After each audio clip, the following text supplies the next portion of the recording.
Good afternoon, I'm Holly and welcome to Kalkine TV. You're watching the News Beyond the Markets, a special show that'll get you all the news that matters for the day. First up on the show are news updates on the lockdown to control the spread of the highly contagious Delta variant of the virus in Australia. New South Wales reported its biggest daily rise in locally acquired cases of COVID-19 for the year on Thursday. Officials are struggling to stamp out a growing cluster of the highly infectious Delta variant in Sydney. The state reported 38 new locally acquired cases in the last 24 hours. Of the 38 reported, 11 of them were infectious in the community and 9 more were not isolating for the whole of their infectious period. More concerning still, from this 38, another group of 11 are now in intensive care and 3 of them are critical. Although the New South Wales government is still aiming for the lockdown to end on July 16th. But the state's Premier Gladys Berejiklian said it was contingent on the community following the health orders. Both Berejiklian and New South Wales Chief Health Officer Kerry Chant reiterated that lockdowns would be necessary until New South Wales achieved a vaccination rate of 80%. Meanwhile, southwestern Sydney remains an area of concern with the virus spreading throughout the Fairfield local government area. Because of the rising cases, Sydney prepares for a third week of lockdown. Total infections have neared the 400 mark amid the largest outbreak of this year in the state since the first case was detected in the city more than 3 weeks ago. The first case was detected in a limousine driver who transported overseas airline crew. A strict stay-at-home order has been enforced in Sydney since June 26th for 2 weeks, restricting people's movements and limiting gatherings. The lockdown was extended on Wednesday until July 16th after restrictions failed to curtail the spread. And on to the latest updates coming in from the Reserve Bank of Australia. The country's top central banker said that Australia's unemployment would need to fall further and hold in the low 4% levels to lift inflation. He's of the view that this outcome is not expected until the year 2024. The RBA has announced massive monetary stimulus since last year to help boost jobs and economic growth. Governor Philip Lowe said in a speech in Sydney that it is challenging to determine exactly when the spare capacity in the labour market will be absorbed, and hence a sustained lift in wages growth is expected. While it's still hard to be sure, it's likely that the unemployment rate will need to be sustained in the low 4s for the Australian economy to be operating at full employment capacity. The jobless rate is currently 5.1%, and to help support the economy, the RBA has left the cash rate at a historic low of 0.1% of its monthly policy meeting, and reiterated it will not raise rates until it achieves its unemployment inflation objectives. The RBA's forecasts show Australia's economy will continue to battle excess spare labour market capacity and mild inflation until 2024. And now it's time for a short break, but after the break we'll get to you with more news updates that really matter.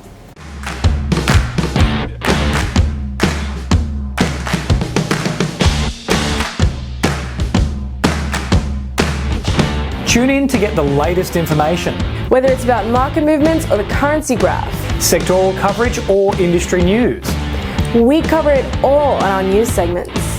Be on top of the latest news With Kalkine TV.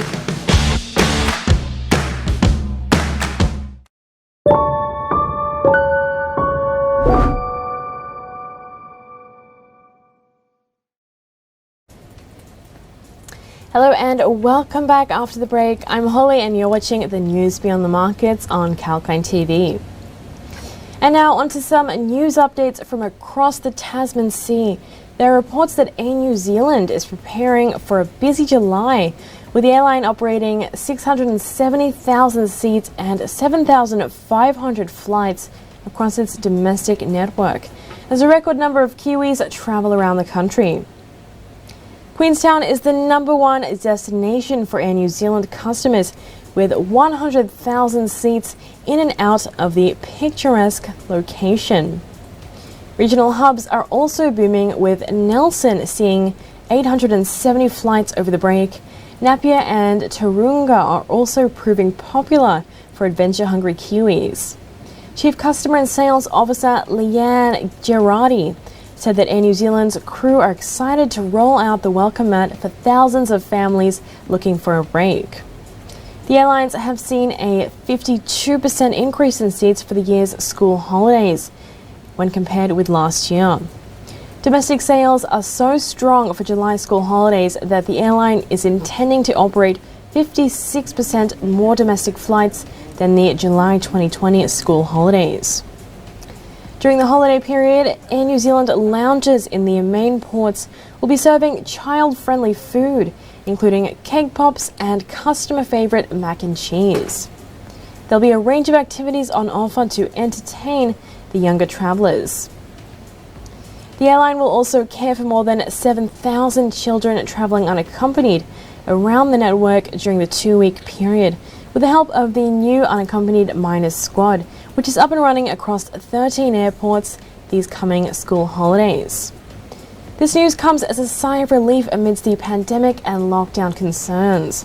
And on that note, it is time for a short break, but we'll be right back with more news that matters.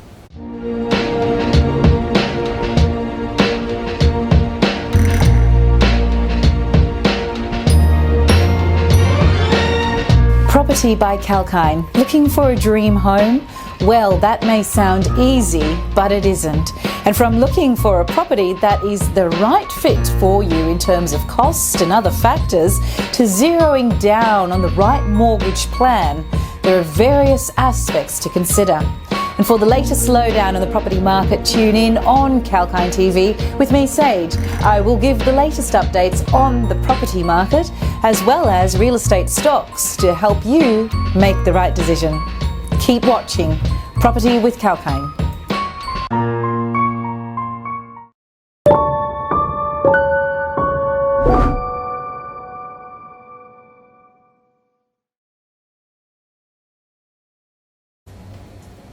Welcome back, I'm Holly and you're watching the news beyond the markets on Kalkine TV. Moving on to a concerning news update coming in for Kaseya customers. Between 800 and 1,500 businesses around the world have been affected by ransomware attacks centered on US information technology firm Kaseya.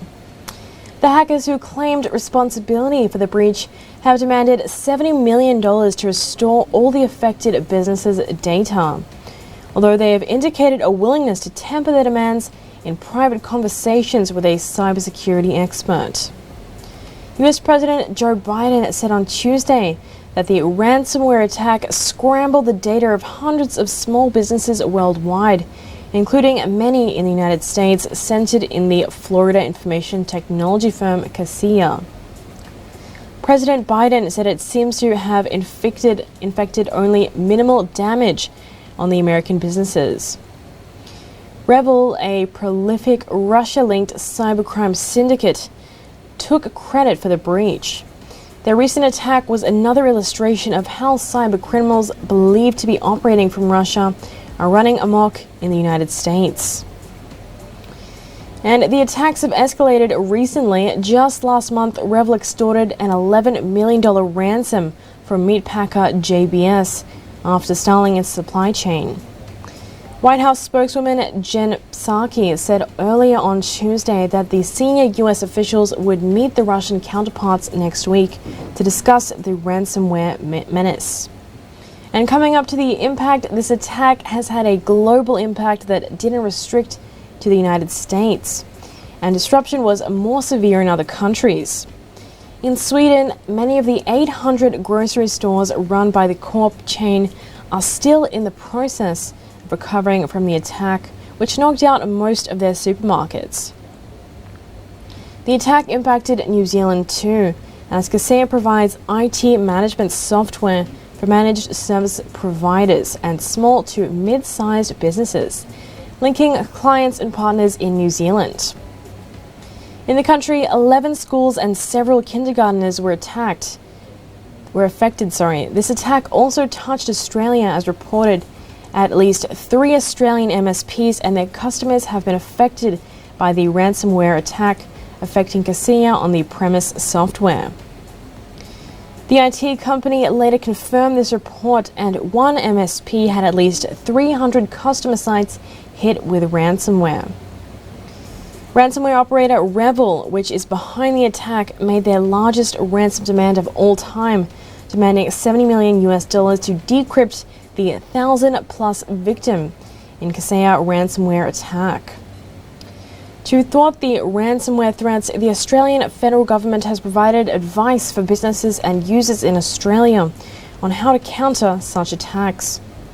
A special advisory locked out tackling Australia's ransomware threat has been prepared by the Cybersecurity Industry Advisory Committee, as well as the Department of Home Affairs, aiming to bring awareness for all Australians and their businesses on the current ransomware threat landscape. Recommending organizations to use multi-factor authentication, keep software up to date, archive data and backup, build in security features to systems, and train employees on good cyber hygiene. Lastly, the advisory states that all organizations should invest more in their cybersecurity to tackle these ransomware attacks.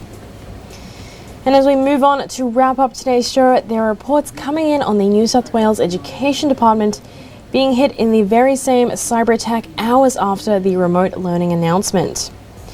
The department was forced to deactivate its systems as a precaution after the attack, which happened at about 3 p.m. on Wednesday, caused the online portals used by teachers to go dark for more than 21 hours. New South Wales Education Minister Sarah Mitchell confirmed that the department had been the victim of a cybersecurity attack in a tweet issued on Thursday afternoon. Her tweet said that she had been informed that the Department of Education had been a victim of the attack, and as a precaution, all systems had been taken down. She further assured those systems for teachers will be online as soon as possible, and students learning from home next week will not be impacted. So unfortunately, a big week for cybercrime looks like.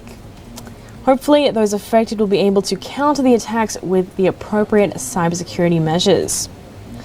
And that is all from me on the news beyond the markets, but stay tuned for more updates on markets and economy on Kalkine TV. Holly Shields signing off.